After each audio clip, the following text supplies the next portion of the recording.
魏无羡抠了抠脸，抓着江厌离的手左摇右晃，眨巴眼，一脸乖巧地看着他。哎呀，师姐，我在船上都歇一路了，现在好得很，你就让我们去呗。江厌离见他这副猴急样，觉得好笑，打趣道：这么急做什么？蓝二公子又不会不见。魏无羡鼻子哼了哼：那可不一定，说不准明天蓝宗主有事，就把他叫回去了。师姐。这声师姐拖得格外长，江厌离向来是受不住他这般撒娇，摸摸他的头，妥协道：好啦，那就由你带莲花坞好好招待蓝二公子了。闻言，魏无羡笑开了花，乖顺地在他掌心蹭了蹭。蓝忘机目光一暗，手指微拳收入袖中。江姑娘有礼。魏无羡起身拉过蓝忘机，就和他的师姐挥手往莲花坞外面冲。耽搁这么一会儿，火红的晚霞已被墨蓝染了大半，点点星光跃然于上，将那轮深红的太阳挤得只剩下一点小包头。夜市早开了起来，大红灯笼挂了满街，热闹的吆喝声夹杂着爽朗的笑声迎耳。门方下围着层层叠叠的人群，魏无羡仰长脖子看了看，眼前一亮：蓝湛，你在这里等我一下。矫健而纤长的身形如猫一般窜入人群，很快就拿着2个纸包钻了出来。甫一打开，芝麻咸香扑鼻，是2个双面都沾满芝麻的圆饼。魏无羡拿起一个纸包递到蓝忘机跟前，得意道：云梦的小贩老板都与我相熟，可喜欢我了。这个卖饼的爷爷也是，每次都先给我做，芝麻特别多，可好吃了，你尝尝。眼前人笑得自得又天真，蓝忘机薄唇一抿，不知出于什么缘由没有接过，就着他递过来的手咬了一口，圆圆的饼子上顿时留下一个小小的半月缺口。蓝忘机若无其事的淡淡评价：可。魏无羡被他这般亲昵的行为吓了一跳，偏生这人又毫不在意一般，他只得假装淡定地收回手，咬下一大半饼。回过神，不禁又想：这又怎么了？我和蓝湛都抵足同眠了，还能有比这更亲密的事？2人从街头逛到街尾，一路上魏无羡就指这指那，给蓝忘机说他的风光事迹，哪家的酒最烈，哪家的菜最香，哪家的姑娘最好看，一箩筐全都倒给他知道。不过说起他救的那个姑娘的时候，蓝忘机脸色有些冰冷，大概是觉得光天化日强抢民女这种行径太过恶劣。行到码头，魏无羡要了一叶小舟，上了船就极有目的性地朝一个方向驶去，神色透着一股诡异的兴奋。片刻后，小舟飘至一片茂盛的莲塘，他收桨停船：蓝湛，我带你摘莲蓬和菱角啊。蓝忘机问：这片莲塘可有主人？魏无羡一脸问心无愧：当然没有。蓝忘机却不为所动，淡声道：听说这一带的莲塘都是有主的。为什么你知道的这么多？计划失败，魏无羡悻然收回手，拿起船桨就要离开，忽地听见晚风中一声轻叹。他抬眸，看到堂堂则是明珠皎皎君子韩光君摘下一个莲蓬，递给他道：下不为例。魏无羡眨了眨眼，有些不敢相信，接着就被远处熟悉的叫骂声惊醒：臭小子，又是你！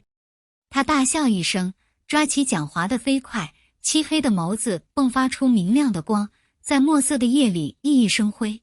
蓝湛，快跑！那老头的竹竿打人可疼了。魏无羡手脚大开，摊在教场中央，烙饼似的粘在地面上左右翻滚，晒着太阳。门生们早已见怪不怪，自动空出一块地让他发作，一人端着一盆水，扎着马步锻炼臂力，时不时向中间闲得发疯那人投去幽怨而羡慕的眼神。江澄一踏入教场，就看到这幅熟悉的场面，额角直跳，怒喝道：魏无羡，你又犯病，有病回你房里好好躺着，别跟个风烛残年的老大爷一样，整日瘫在教场里晒太阳。传出去我莲花坞丢不起这个人。他视线一扫，横眉瞪着那群在一旁看好戏的。看什么看？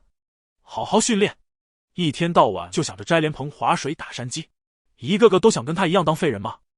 一众门生心中暗自嘀咕：要真能跟大师兄一样就好了，不用训练修为又高，无所事事，也没人真的管他。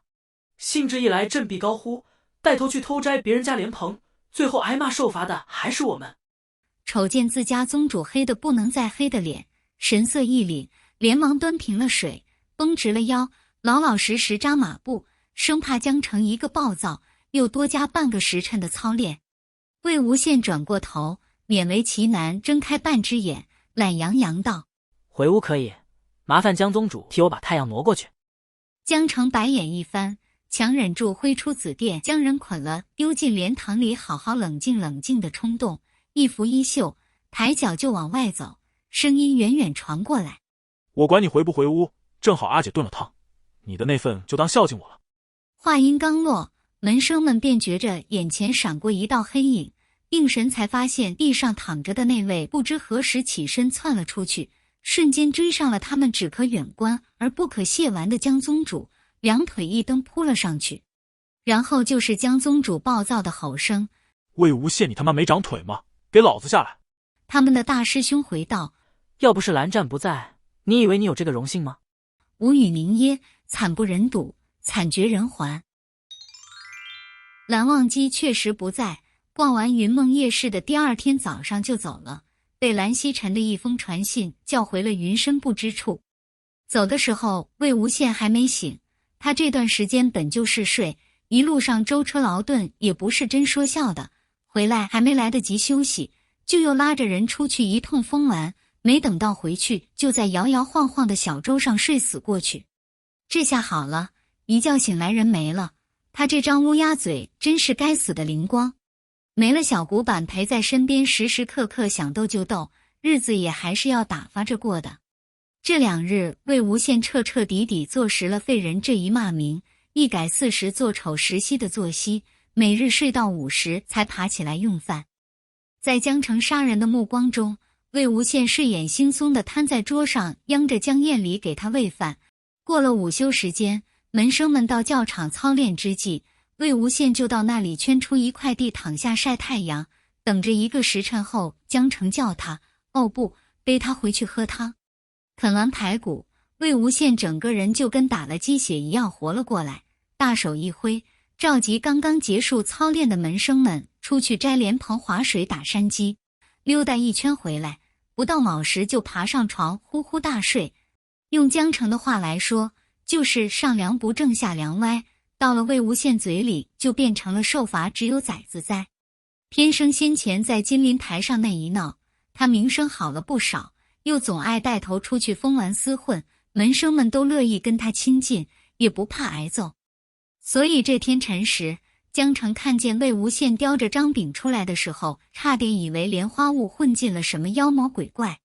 他奇道：今天这太阳也没从西边出来，你怎么起这么早？酷，想重新做人了？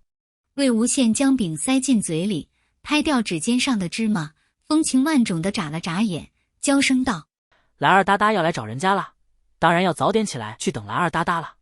下一刻，江城嘴角一抽，脸皮一抖，恨不得打死先前那个率先开口揶揄的自己，头也不回，转身就走。